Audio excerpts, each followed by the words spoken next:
So, hi everyone, I'm Tracy Stein, and welcome to the Unpacking Possibility podcast. I'm really excited to be with you here today because we're going to talk about something that I think affects just about everyone, and it's dealing with criticism. So, finding a good way and a healthy way and an effective way to deal with criticism. Now, it's important before we even get into the whole way, the whole idea of dealing with criticism, to talk about the different types of criticism. So there's constructive criticism, right? And you'll probably recognize that even if you feel a little bit wounded or surprised in the moment, because constructive criticism, rather, is designed to be helpful. And usually it's delivered by someone that you know to be generally well-intentioned. It might even be something that, even if it stings a little in the beginning or in the moment, later on as you reflect, you might feel like, you know what, I didn't love hearing that, but it is probably good to know. And destructive criticism is something where, it really just has a different flavor, and you kind of know it when you hear it. And it's criticism that's designed to just be hurtful or demean you. And it serves a lot of purposes for the criticizer, different purposes. And we'll get into that more in a moment. But it's really important to notice your first impulse when you want to respond to criticism. And if you can, practice that mindfulness, that mindful awareness and breathing, and give yourself time before you respond. You don't have to respond right then, even though criticism that feels wounding can kind of make us feel like we have to. It's like we have this hot potato inside of us and we need to just lob it at the person who's doing the criticizing. So I think another way to clarify the difference between constructive and destructive criticism is to use some examples. So as an example, I remember this has got to be like 25 years ago, and I was working at a job in a really stimulating environment, and one of my colleagues, a senior colleague, was telling me about a project she was working on and opining on something, and I don't even remember what the topic was, but I was really excited by what she was talking about, and I was probably afraid that I would forget what I was going to say. And without even realizing it, I kept interrupting her. And I also have a little bit of an attention deficit issue myself, and I'm not exaggerating. That's actually true, and it runs in my family. So it was harder to kind of keep those thoughts inside. And the colleague basically stopped me and said, "Tracy, stop interrupting me."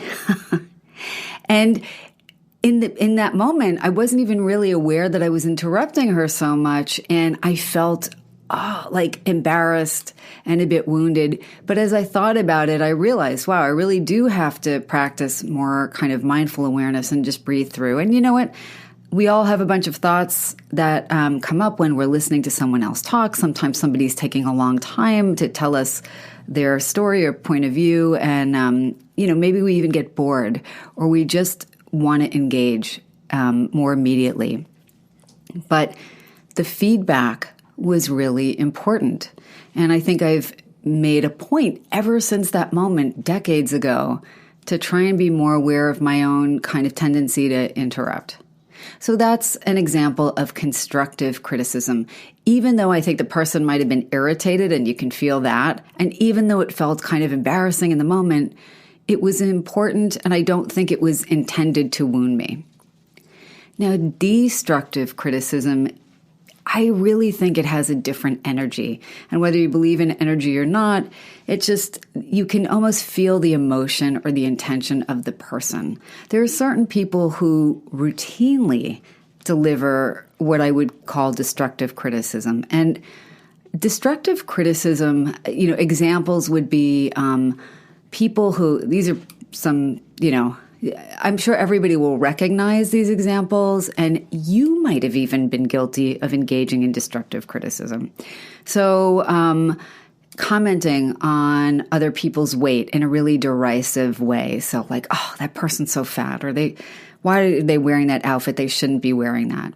Well, that's a type of destructive criticism. And sometimes people try and couch that type of criticism in language that's made to make it look like it's constructive, like, well, I'm just trying to help you, or I'm just trying to prevent you from embarrassing yourself or wearing something that's not flattering. But it's really the kind of criticism that it's not anyone's business to make that comment. It's generally unhelpful. And it can come from somebody's own fears about that very same thing within themselves. Another example is I had a colleague years ago that loved to talk about how stupid other people were. And as I relay that now, I'm thinking, how could anybody not see that as just self-serving and destructive, right? Because even if you think other people are less intelligent, it's completely unhelpful to make that comment. And it just has a nasty feel whenever it comes out. Now you can hear my dog, Loretta, who is a Chihuahua mix, getting very engaged in this conversation. I think she doesn't like destructive criticism either. Right, Loretta?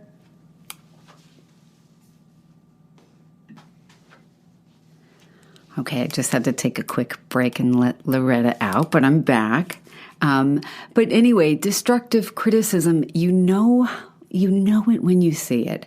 And oftentimes people who do it habitually get really good at it, and they get really good at not taking ownership of it if you call them on it.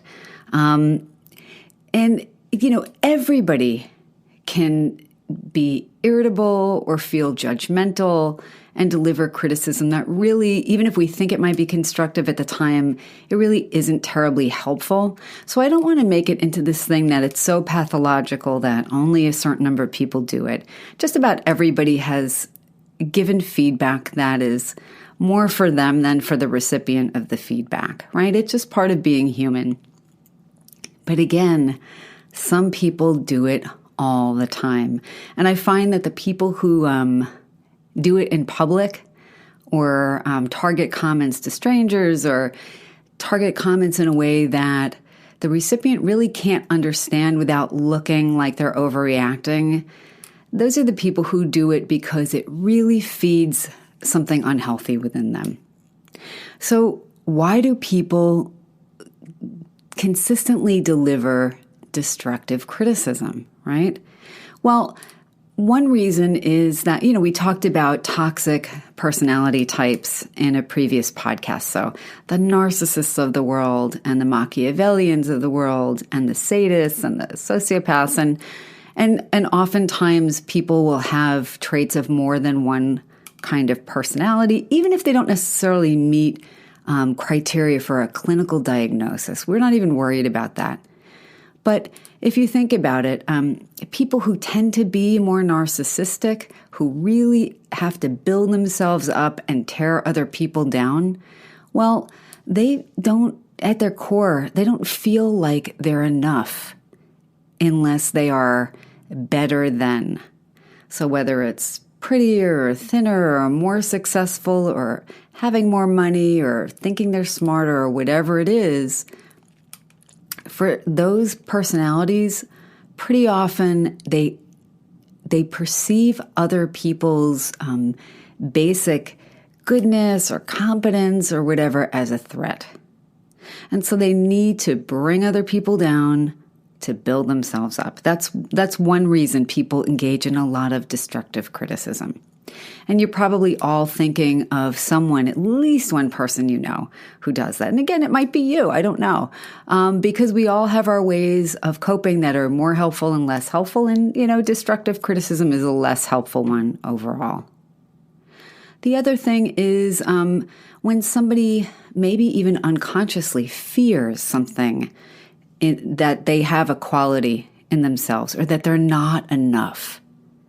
What they will do is use the psychological defensive projection. And many of you probably heard that term. But what it really means is that for the person who's constantly commenting negatively on other people's weight, chances are either they've been overweight themselves or they have a tremendous fear of being overweight. And overweight to them would mean unacceptable or unlovable or all of these other things they've attached to that idea. And so what they do is, instead of taking a look at that concern in themselves, they project it onto other people, and they see it in everybody else, and they have to make comments, and they have to devalue other people, because on some level it feels like it's protecting them from their own worries about again, being not enough. And again, whether it's overweight or not smart enough or not successful enough and so forth. There are also people who are just generally kind of sadistic, right? And as we talked about in the previous podcast on toxic personalities, people who have sadistic traits like causing other people distress. It gives them kind of a little bit of a high. So it's that kind of hit of excitement or satisfaction. It just feels good. And thankfully, that's a smaller percentage of the population. But again, you don't have to be someone who's causing physical pain to say things that are sadistic. They're just intended to cause distress or suffering or embarrassment to someone else because you enjoy it. And it's really unfortunate. And some people just like creating chaos too. That's the Machiavellian that we talked about, the people who like scheming and just trying to kind of create problems, social discomfort. And the people who are really skilled at that, they do it because they can. And it puts you in the very awkward position of either looking like you're just taking this kind of destructive and devaluing comments and like you can't do anything about it, which feels awful. Or you say something, usually you might overreact and get angry or get frustrated or tell them where to go. And then actually, they have the satisfaction of seeing you look like the person who is being out of control or being destructive and so forth. So don't give them that satisfaction. We'll get to that in a moment. And really, again, everyone can think of somebody like that. And it could be over something so stupid like, the person who is super clean in their house and has to talk about how dirty other people's houses are. You can really be destructively critical about just about anything. You can be destructively critical about other people's kids and how they're not doing well compared to your kids.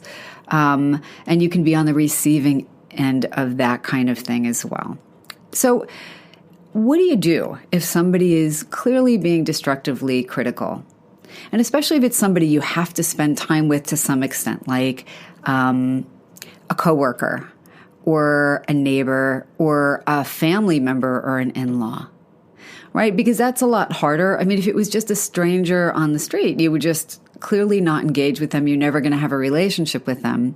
But if it's the coworker who has to make comments or somebody in your friend circle, but they feel more like a frenemy than friend, or perhaps it's a family member or an in-law. I'm going to give you a few options of ways you can react and try them out and see what works best for you. Now, one option is to wait till you are calm. There's a saying, strike when the iron is hot. Everybody's familiar with that. Well, the psychological version is strike when the iron is cold. So in other words, wait till you calm down before you respond to somebody who's saying something offensive. You don't have to respond right in that moment. And if you've never brought it up to them before, you might want to come from a place, again, of calm and pull them aside later and say, I don't know if you're aware, but when you make these comments, they actually don't feel helpful. It feels very hurtful. And I'm going to ask you to keep those thoughts to yourself, right? Because we can't control anybody else's thoughts. So don't try and change their opinion because you probably won't. Some people who maybe are a little more emotionally healthy or self-reflective might say, you know what, why am I doing that? Or even if I really think this, it's not helpful and it's hurtful to the relationship, and they'll stop doing it. Or they'll catch themselves more often. So that would be the best possible outcome.